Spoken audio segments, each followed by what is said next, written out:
Welcome to Do the Dang Thing podcast with Chrissi Sperduto, the podcast that's like having a personal business coach in your pocket, giving you bite-sized tips and small mindset shifts every week. I'm your host, Chrissi Sperduto. I'm a network marketer turned productivity and mindset coach who grew her businesses while holding down a successful career in aviation. I'm on a mission to help you fit your business into everyday life. I believe you are capable of achieving success no matter how chaotic your life is. Consider me your no-nonsense guide to getting it all done. Join me here on the podcast each week where we'll chat everything from systems to help you fit your business into real life, to business and marketing tips, plus time management hacks, mindset shifts that can help you find the courage to take the next step in your business, and real life stories to inspire and empower you to go after your goals. Let's go, CEO. We have work to do. Grab your favorite cup of coffee or wine, no judgment, and let's get ready to ditch those inner mean girl thoughts ringing in the back of your head so you can embrace your inner badass and go do the dang thing.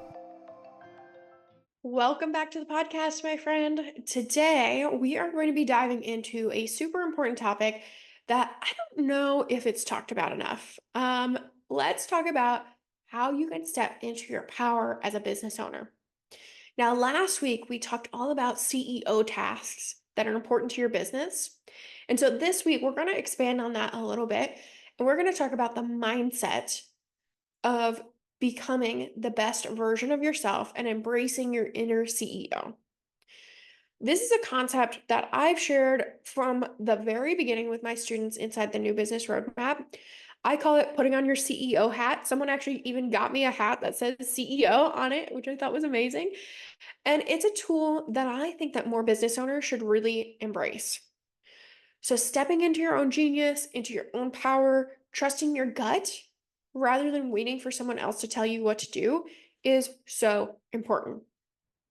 And by the end of this episode, my goal is for you to have the confidence to learn to trust your gut, to lean into your intuition, and to make powerful decisions.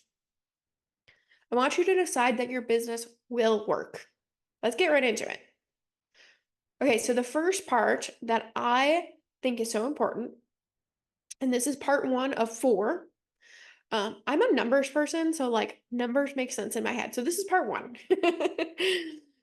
Is to trust your gut and to lean into your intuition. My coach says to us that we are given an intuition for a reason, and I just love that idea so much. As business owners, we are often caught up in the endless advice from all the experts, but sometimes the most powerful tool that we have is our own intuition.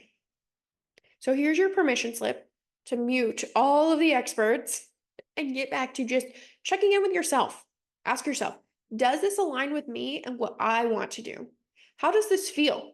Where am I feeling this in my body?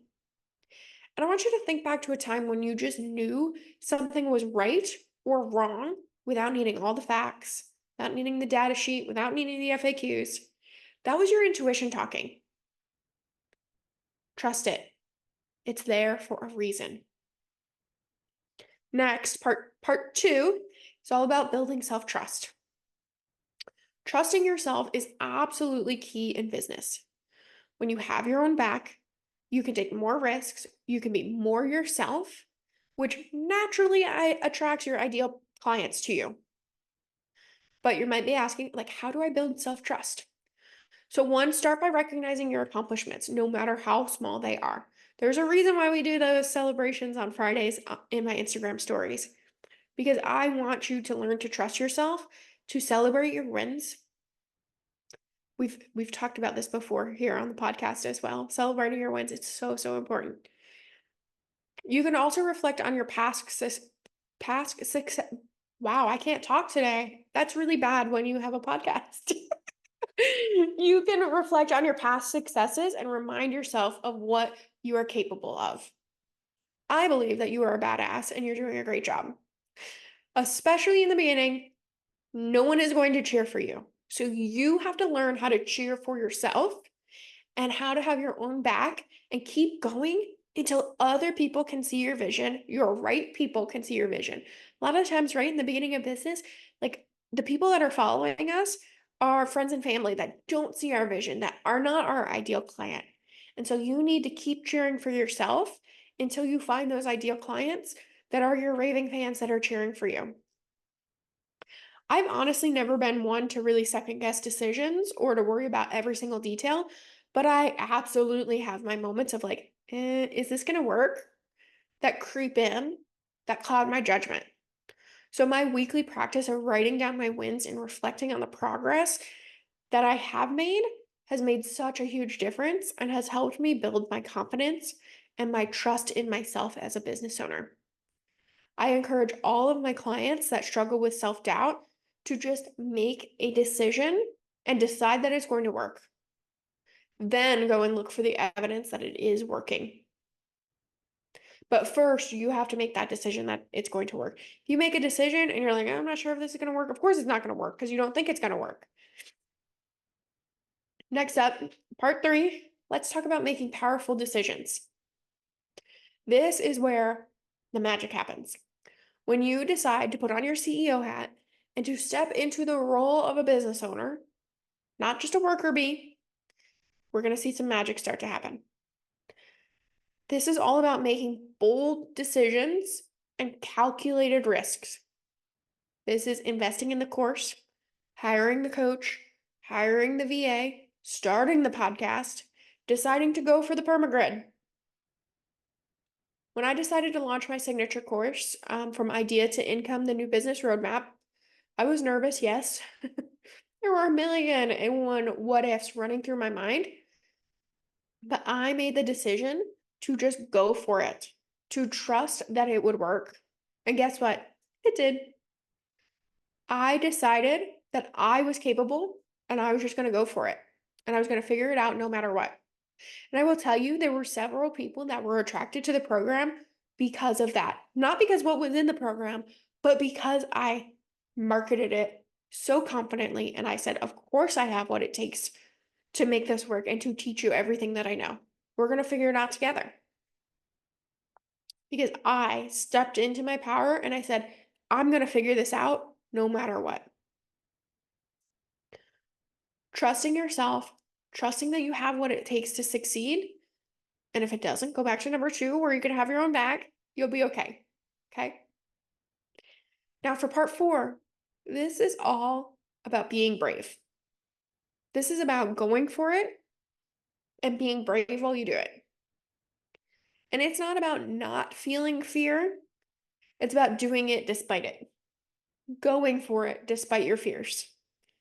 I think all of the amazing things could happen. So many amazing things could happen for you if you just took that leap. Maybe you're thinking about launching a new product or starting a blog or even pivoting your business model, whatever it is, go for it. When I first launched my first business, I had no idea what I was doing. Oh, Lordy. If I could see my first few videos, whew, they were bad. But I decided to be brave and I decided that I didn't need to know everything to learn as I go. And I was okay with sucking for a while. Was it scary to put myself out there and the potential of being rejected? Absolutely. But was it worth it? 100%. I learned so much more putting myself out there, being brave, than I would have ever learned in a course or sitting on the sidelines researching more. So here's my challenge for you from this episode: be bold, try new things, and embrace the possibility of failure because that is where growth happens. All right, my friend, that wraps up today's episode. Short, simple, to the point. The four things that you need to do to embrace your inner CEO.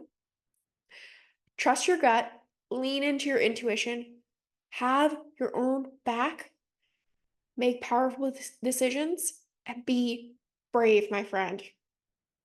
All right, now it's time for you to take these principles and run out and use them today. Go out and do the dang thing. Thank you so much for tuning in today. I appreciate you spending your time with me today. I know how busy you are. If you enjoyed this episode, please be sure to hit subscribe so you never miss an episode, and share this episode with someone that needs to hear this today, because I know that you have a friend that needs a reminder to step into her power.